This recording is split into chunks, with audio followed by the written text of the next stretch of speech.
Bonjour, aujourd'hui nous sommes le dimanche 31 juillet 2022 et je me suis dit, ça fait déjà un moment que ça me trotte dans la tête, il faut que je parle de 2023 parce que ça va être une année importante, une de plus vous me direz.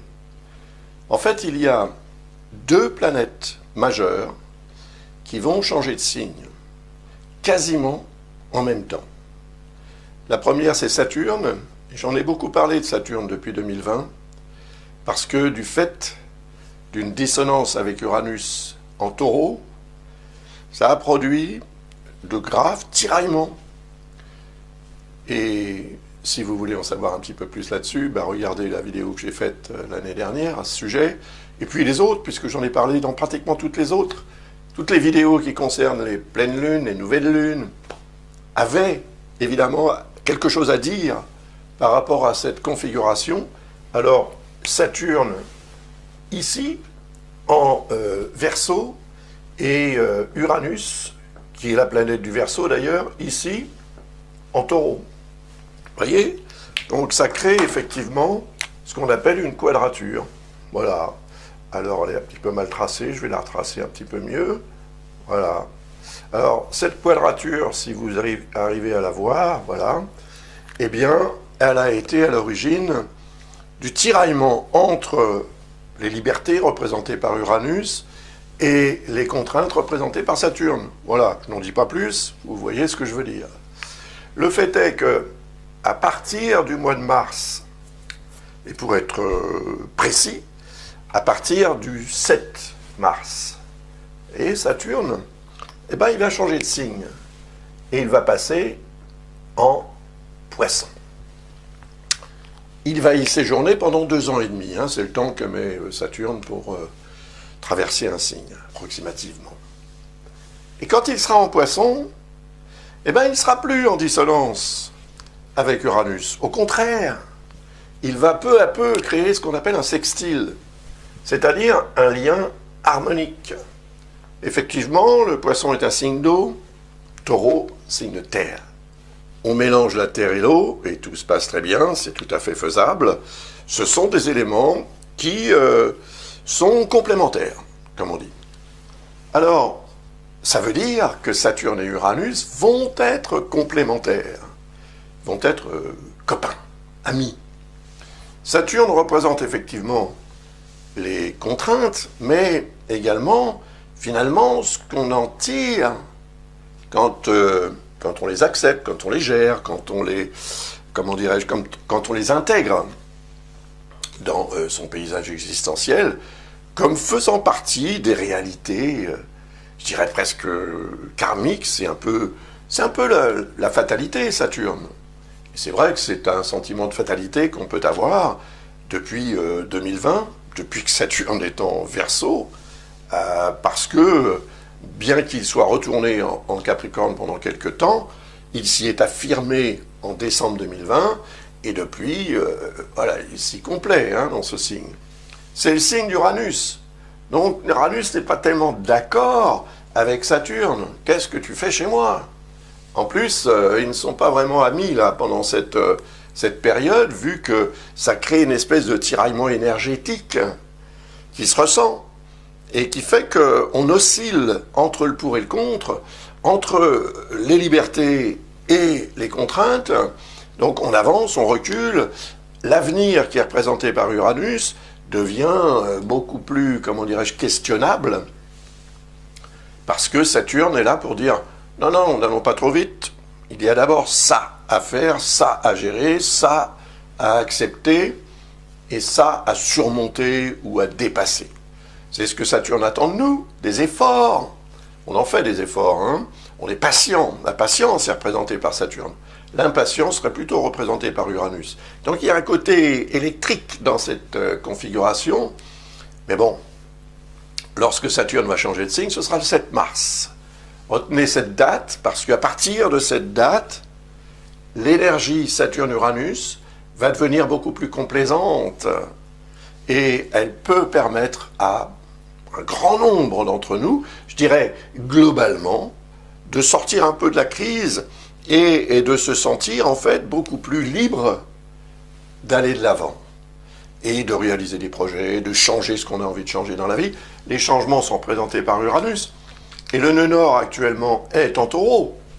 Donc ce nœud lunaire nord qui représente ce vers quoi on doit tendre dans la vie, continue de nous inciter à aller vers cet Uranus, donc vers ce changement. Mais tant que Saturne n'est pas d'accord, si on peut dire, avec cette idée de changement et de liberté que représente Uranus, bien il bloque. Il s'arrange pour bloquer. Alors ça survient par l'intermédiaire d'événements, souvent indépendants de la volonté, parfois non. On agit un petit peu à l'inverse de ce qu'on devrait agir, et on se sent tout à coup en train de reculer plutôt qu'à avancer, parce qu'on a commis une erreur. Il faut revenir sur le travail, il faut revenir sur la situation, et ensuite on repart. Donc c'est un petit peu fatigant, il faut bien le dire, mais c'est comme ça.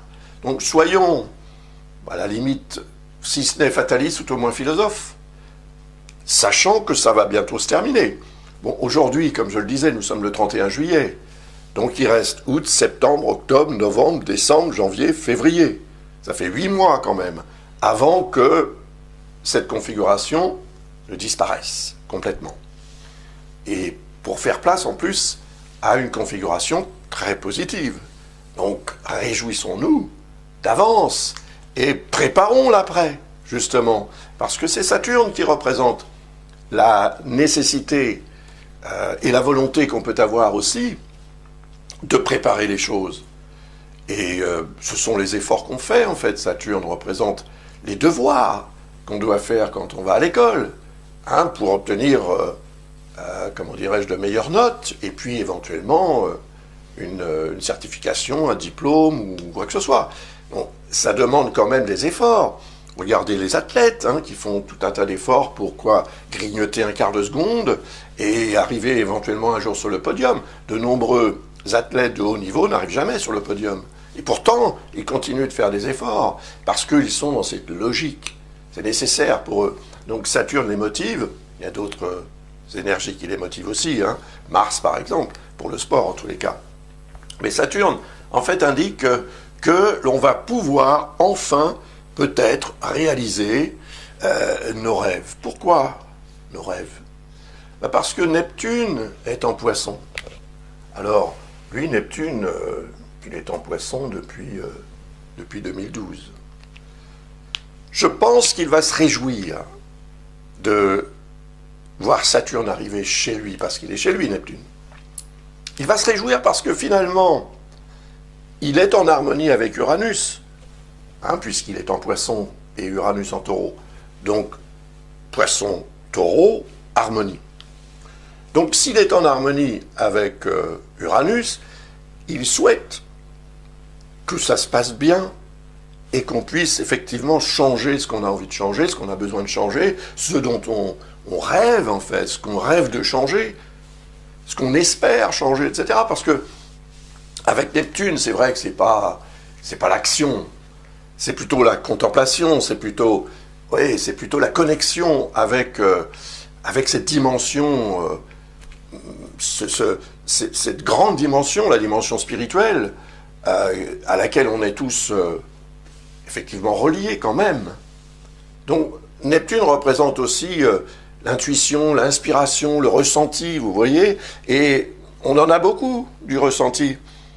Depuis que Neptune et Uranus sont harmoniques, et c'est depuis 2018 en fait, depuis que Uranus est en Taureau, eh bien, je pense qu'il y a quand même une augmentation de l'inventivité, de la créativité, de l'inspiration, grâce peut-être aussi à ce que Saturne nous impose, parce que finalement il veut trouver des dérivatifs au confinement, aux contraintes, aux blocages, aux empêchements de tourner en rond. On va s'adapter malgré tout, et on va trouver quelque part, d'une certaine manière, totalement différente de ce qu'on avait l'habitude de faire, pour continuer quand même à avancer malgré tout. On ne peut pas s'arrêter et puis dire voilà, basta, c'est terminé. Non, on continue. Tant qu'il y a de la vie, il y a de l'espoir. Et l'espoir d'ailleurs est représenté par Neptune. Alors l'espoir de Neptune, c'est que ça se passe bien. Hein. Entre Neptune et Uranus, ça se passe plutôt bien pour l'instant. Le nœud nord également est de la partie, donc tout va bien dans la relation entre ces deux-là. Et elle est intéressante et importante, cette relation, parce que d'un côté, on a Neptune, donc l'inspiration, l'intuition, et de l'autre, on a Uranus, l'inventivité, l'originalité, l'adaptabilité, et la rapidité aussi. Quand Saturne va arriver en Poisson, évidemment, il ne va pas créer une conjonction avec Neptune immédiatement. D'ailleurs, il n'y aura pas de conjonction réelle entre Saturne et Neptune, parce que Neptune va sortir du signe. C'est en Bélier qu'elle aura lieu. Mais quand même, elle sera très forte à cette époque. Donc, 2 ans et demi après son entrée dans le signe des Poissons, après l'entrée de Saturne dans le signe des Poissons. Mais on en reparlera parce que ça fera partie de toute façon des configurations que j'analyserai au fur et à mesure que le temps va passer en 2023, puisque en 2023, à partir du mois de mars, Saturne va quand même avoir tendance à se précipiter un petit peu dans le signe des Poissons. Oui, il arrive dans la piscine, hein, et donc il faut qu'il brasse pour ensuite prendre sa vitesse de croisière. Son énergie sera forte, mais humidifiée par la nature de ce signe des Poissons, l'eau. Et en fait, je pense que ça peut permettre à beaucoup d'entre nous, en tous les cas, la réalisation d'un rêve. Je parle de rêve parce que c'est Neptune qui représente ça, mais ça peut être aussi un espoir, ça peut être un projet qui reste très important, mais qui reste un peu en suspens parce que tant que Saturne est en dissonance avec Uranus, ça n'avancera pas vraiment, à moins d'un coup de chance extraordinaire. Et ça existe, évidemment. On a encore aujourd'hui des gens qui gagnent au loto, à l'euro-million, au casino, ou quoi que ce soit. Donc, ça peut changer radicalement leur vie, effectivement. Donc, ceux-là sont comment dirais-je, les favorisés, les privilégiés, les élus. Mais on n'est pas tous comme ça, n'est-ce pas? Donc, le fait est que quand Saturne sera en Poisson, il va donner aussi davantage de réalisme à la façon dont on aborde les choses de la vie, et en particulier nos rêves, nos espoirs, nos illusions aussi, pourquoi pas. Elles ne seront pas perdues avec Saturne. Et en fait, cette trilogie, parce que là, maintenant, on a 3 planètes, et ce sont des planètes majeures, ce sont des planètes lentes quand même. Saturne, 29 ans et demi pour faire le tour du zodiaque, Neptune, 165 ans, Uranus, 84 ans. Donc là, on est quand même aussi en présence d'une configuration trilogique, si je puis dire, qui ne se reproduira jamais dans ces signes du vivant de qui que ce soit actuellement sur cette planète. Voilà. Parce qu'il faudra attendre que Neptune revienne en Poisson. Donc il va falloir attendre quand même un paquet d'années, n'est-ce pas? Pratiquement 150 et quelques années après qu'il soit passé dans le signe du Bélier. Mais bon, cette trilogie est très intéressante et elle est très prometteuse. Alors pas que pour l'individu au coup par coup, mais je dirais pour la planète entière, pour la situation globale de la Terre. Tant du point de vue humain, évidemment, que du point de vue climatique, peut-être aussi. Un climat plus agréable, tout à coup, on parle énormément du réchauffement climatique, c'est vrai qu'on s'aperçoit quand même qu'il fait beaucoup plus chaud, mais je pense aussi que les configurations, ils sont pour quelque chose. Par exemple, le transit de Jupiter en Bélier, signe de feu, cette année, montre quand même à quel point l'énergie feu est amplifiée par la planète Jupiter. Et d'ailleurs, à chaque fois que Jupiter transite un signe de feu, on assiste et on déplore plutôt des canicules et toutes sortes d'événements en rapport avec le feu, justement, ou avec la chaleur en tous les cas. Et l'énergie feu, c'est l'énergie d'action aussi, donc ça devient aussi des périodes très intenses au niveau du comportement humain. avec des dérapages. Sans les nommer, vous pouvez certainement voir de quoi on peut parler au sujet de dérapage depuis le début de l'année 2022. Alors, qu'y a-t-il ensuite? Eh bien, il y a Pluton. Pluton est en Capricorne encore à l'heure actuelle. Mais ça ne va pas durer. Il va passer en Verseau à partir du 23 mars. Vous voyez, 2 semaines à peu près après Saturne, qui change de signe, Pluton change de signe. C'est toujours un événement, surtout quand il s'agit de planètes très lentes, comme Pluton, hein, c'est la plus lente, 248 ans. Donc ça fait 248 ans que Pluton n'est pas passé dans le signe du Verseau. On était en quelle année il y a 248 ans? Avant 2023. Faites votre petit calcul et vous allez voir que pendant cette période qui dure 20 ans quand même, hein, Pluton va transiter 20 ans en Verseau. Vous verrez que pendant cette période, il s'est passé beaucoup de choses importantes. Sur le plan social en particulier. La Révolution. La Révolution française et des révolutions ailleurs, en Europe, pendant cette période. Et puis il y avait la guerre aussi pour l'indépendance des États-Unis. Et tout ça s'est en fait passé pendant le transit de Pluton, le dernier transit de Pluton en Verseau. Donc est-ce qu'il faut en attendre quelque chose de similaire au cours de ces 20 années pendant lesquelles Pluton transitera le signe du Verseau? Mais là, il ne va pas y rester très longtemps. Il va rétrograder. Et cette rétrogradation va le ramener dans le signe du Capricorne pendant quelques mois. En fait, il ne s'imposera vraiment en Verseau qu'à la fin de l'année 2024, au mois de novembre, si j'ai bonne mémoire. Donc, en fait, ça va être une sorte de mise en bouche. Quand il entre en Verseau, il annonce quelque chose. Pluton, c'est la régénération. C'est détruire pour reconstruire. C'est mourir pour renaître. Voyez, c'est finir pour recommencer autre chose. Ou recommencer sur de nouvelles bases. Et le signe du Verseau, c'est le signe de la société. C'est le signe des gens.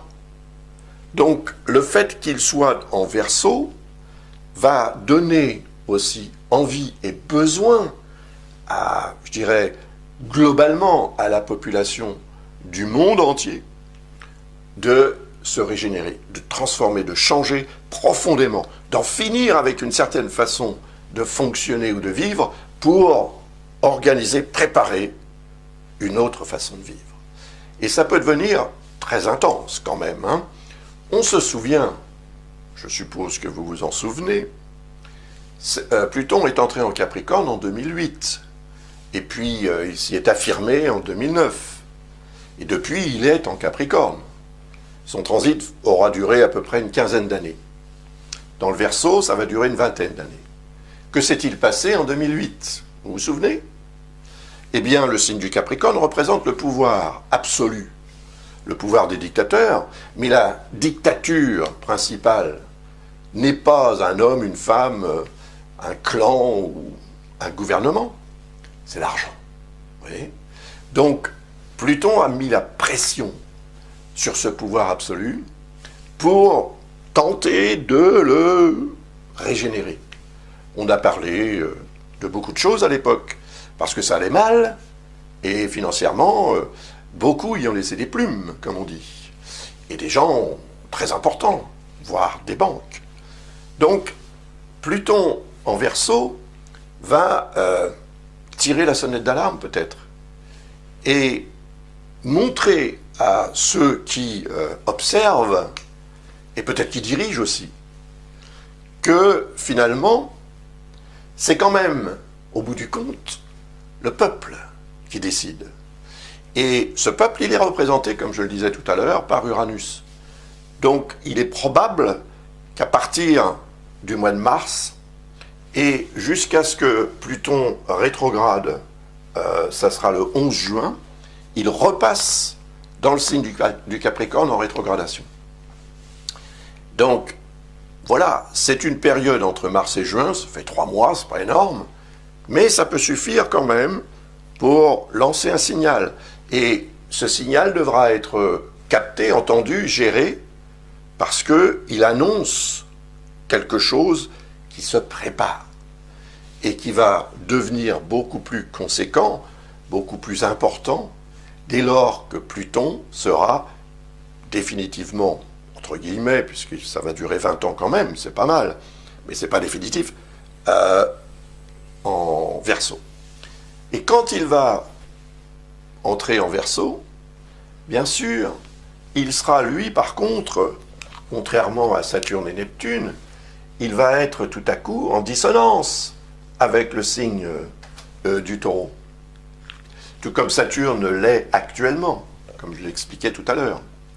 Donc cette dissonance, elle va amplifier le besoin, la nécessité de remise profonde en question de changement majeur. Pourquoi aussi est-ce si intense? Parce que Uranus représente le signe du Verseau. Il y a eu un événement majeur qui s'est produit en 2011. Mais que s'est-il produit en 2011 sur le plan astrologique ou astronomique pour, disons, expliquer cet événement? Le 11 mars, Uranus était sur le point où venait de passer en Bélier. Et à l'époque, Pluton en était au début de son transit en Capricorne. Le Capricorne et le Bélier sont dissonants. Alors attention, ça ne veut pas dire qu'un Capricorne et un Bélier ne peuvent pas vivre ensemble. Ça veut simplement dire que du point de vue des éléments qui les représentent, ces deux-là, le feu pour le Bélier, la terre pour le Capricorne, le mélange n'est pas facile. Ils cohabitent évidemment, il y a du feu sur terre et de la terre éventuellement dans le feu, mais enfin bon. Le fait est que cette dissonance est tout à coup devenue particulièrement puissante dès lors qu'Uranus s'est jeté dans la piscine surchauffée du Bélier. Fukushima, vous vous souvenez? L'énergie nucléaire, symboliquement, est représentée par Uranus et Pluton. Quand j'en ai parlé à l'époque, en 2010, quand j'ai fait les prévisions pour 2011, et que j'ai évoqué le lien entre Uranus et Pluton, uranium, plutonium égale fusion nucléaire, j'ai reçu des commentaires de gens qui se moquaient de moi et qui me disaient c'est n'importe quoi. Uranus, Pluton, uranium, plutonium, c'est n'importe quoi. Il n'empêche que au mois de mars 2011, il s'est passé ce qui s'est passé. Et tout le monde s'en souvient. Et ça a eu un effet pendant une grande période de temps, et ça en a encore un aujourd'hui quand on parle du nucléaire. Voilà. Alors, est-ce que c'est quelque chose qui va revenir à la charge? On en a parlé du nucléaire. Et on a craint qu'il pourrait y avoir une escalade et de graves problèmes à cause du nucléaire. Peut-être que cela va s'amplifier, donc il faudra être très vigilant quant à la façon d'aborder les choses pour éviter qu'il y ait une autre catastrophe. Alors je ne dis pas qu'elle aura lieu parce qu'en fait, Saturne et Neptune, étant en harmonie avec Uranus, vont en quelque sorte protéger Uranus. Et puis la dissonance est loin d'être aussi puissante que celle qui a eu lieu en 2011, puisque Uranus n'est pas au début du Taureau, là il est dessiné à peu près au début du Taureau, donc il n'y aura pas véritablement une quadrature, comme on dit, entre Pluton et Uranus. Il n'y aura qu'une quadrature entre les signes dans lesquels sont ces planètes. Mais ce sera, à mon avis, beaucoup moins fort. Et ce qui est intéressant aussi de savoir, c'est que Uranus en est donc, pas tout à fait encore, mais quand même, presque à la fin de son transit dans le signe du Taureau. Et quand il va passer en Gémeaux, là, il sera en harmonie avec Pluton. Ça va changer énormément les choses en bien. Mais ce sera pour 2025-2026. On en reparlera. Voilà, donc, soyons quand même vigilants au sujet de ces configurations. Exploitons celle-ci parce qu'elle est très favorable à la réalisation de grands projets et peut-être même à la concrétisation de rêves, mais soyons vigilants en ce qui concerne l'énergie plutonienne. Ça ne va durer que 3 mois, mais ce sont 3 mois au cours desquels des situations très préoccupantes peuvent évidemment s'imposer ou se profiler à l'horizon comme étant, pouvant devenir une sorte de menace. Une menace sur notre bien-être, une menace sur la situation professionnelle, parce que au niveau individuel plutôt, évidemment, ces configurations vont aussi s'exprimer. Et elles vont s'exprimer en fonction du thème astral de chacun et de la situation de la vie de chacun. Donc, si vous voulez en savoir un petit peu plus à ce sujet, bien sûr, n'hésitez pas à visiter le site de l'école Ablas. Jusqu'à la fin du mois d'août, il y a des promotions dont vous pourrez profiter éventuellement si vous avez des questions à poser. Vous verrez, c'est quand même intéressant. Du point de vue financier, je veux dire, ça vous fera une économie. Et nous répondrons à vos questions dans les meilleurs délais et avec le maximum de transparence et puis également de réalisme. Hein. On ne vend pas du rêve, pas du tout. Et ensuite, il faut quand même regarder aussi le transit de Jupiter. Parce que lui, c'est en Sagittaire qu'il est dans son élément. C'est son signe, hein, le signe du Sagittaire.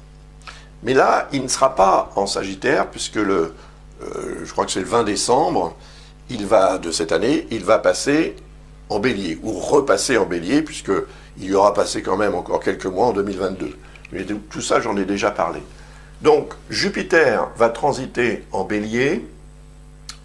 Alors, ça va être jusqu'au mois de mai, en fait, hein, jusqu'à la mi-mai 2023. Après, il passe en Taureau. Intéressant, n'est-ce pas?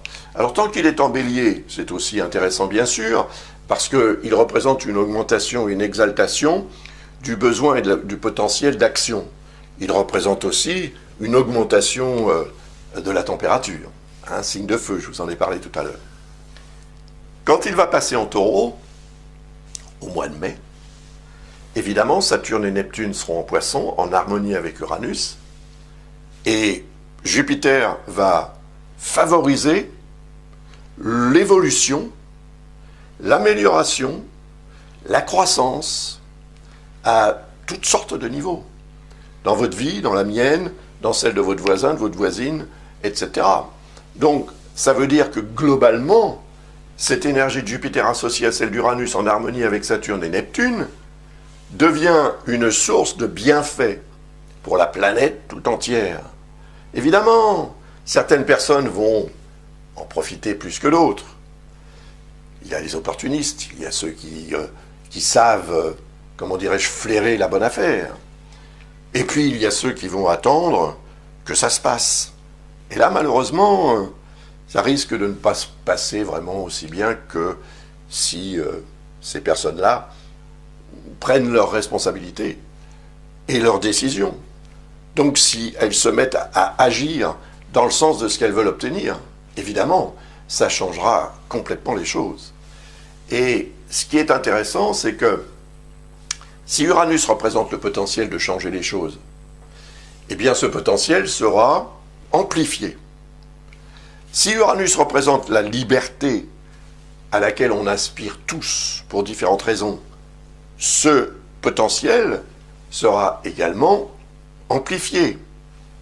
Et ceux qui veulent ou qui sont dans une logique de réalisation d'un projet qu'ils peuvent encore aujourd'hui, 31 juillet 2022, considérer comme utopique peut-être, une illusion. Je me fais des illusions, mais j'y crois. Continuez d'y croire. Et surtout, continuez d'agir par rapport à ce que vous croyez. Parce que quand Saturne va passer en Poisson à partir du mois de mars, vous allez voir à quel point les choses deviennent beaucoup plus tangibles. Et ce pourquoi vous avez œuvré dans le passé, depuis X années, ça peut être depuis 2012, depuis que Neptune est en Poisson, ou un peu après, eh bien, vous allez vous rendre compte que toutes ces années passées à attendre plus ou moins, à espérer également, et à agir sans que vraiment vous puissiez obtenir ce que vous envisagiez d'obtenir ou espériez d'obtenir, eh bien, tout à coup, ça devient beaucoup plus tangible, beaucoup plus concret, c'est plus prometteur. Les promesses deviennent en fait une source de résultats concrets.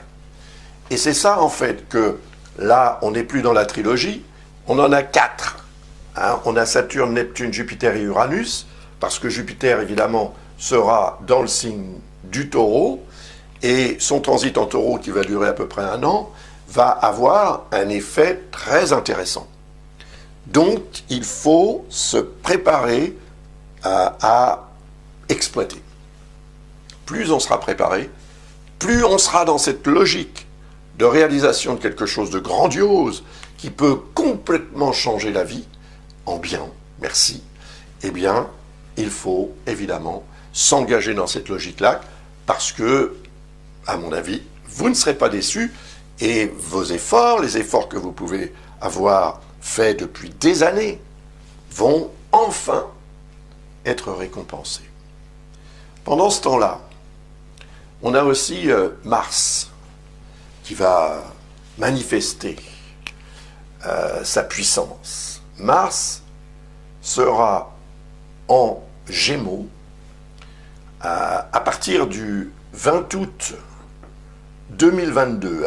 Donc, en ce moment, il n'est pas encore, mais dans une vingtaine de jours, il entre en Gémeaux, pour y passer 7 mois et 4 jours, en fait, pour être précis.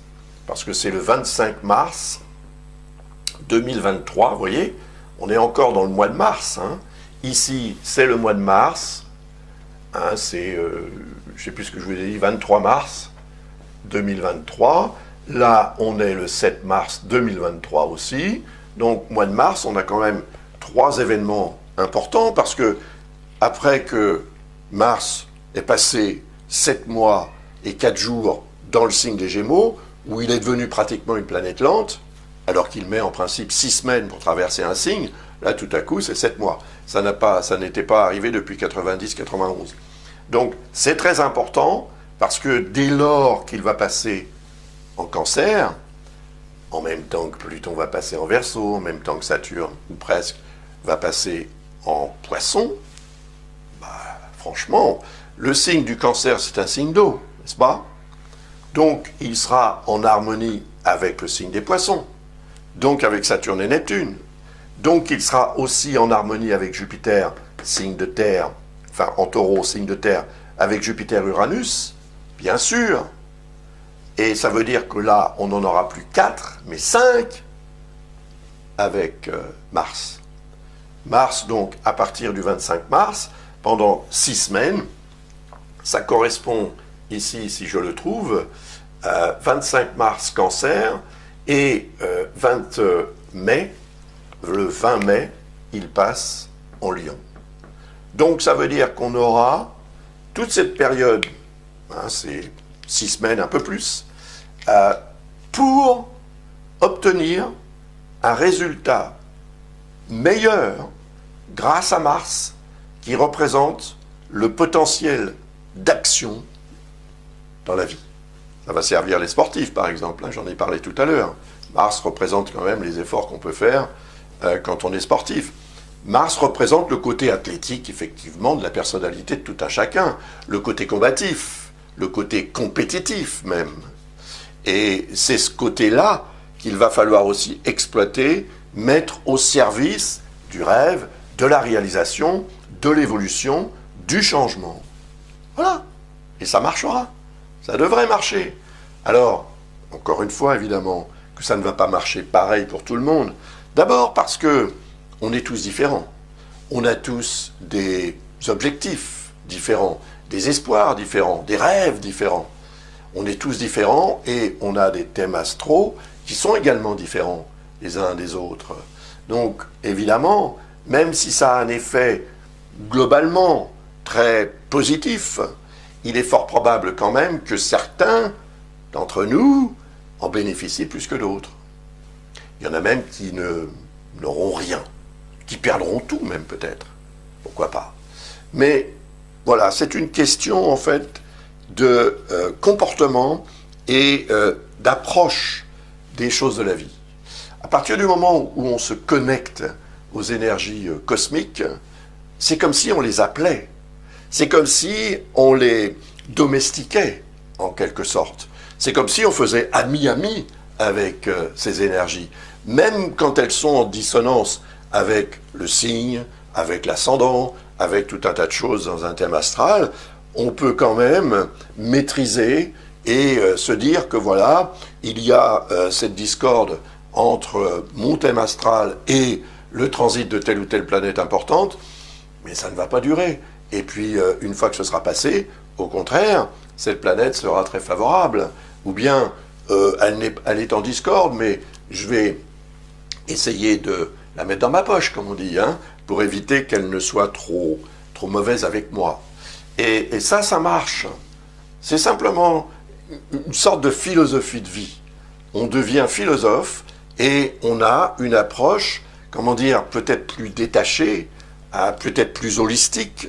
On a ce potentiel quand même tous, plus ou moins, à s'élever au-dessus des événements terrestres, pour en avoir une vision justement plus holistique, à la limite plus spirituelle.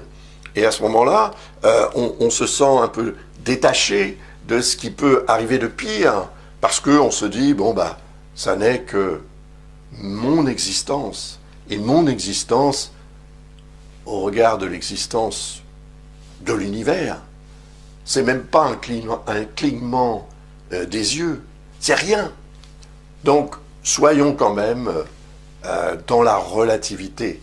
Et si nous voyons les choses de façon trop intense, trop sévère, trop décortiquée et trop négative, évidemment que ça va avoir un effet qu'il sera aussi.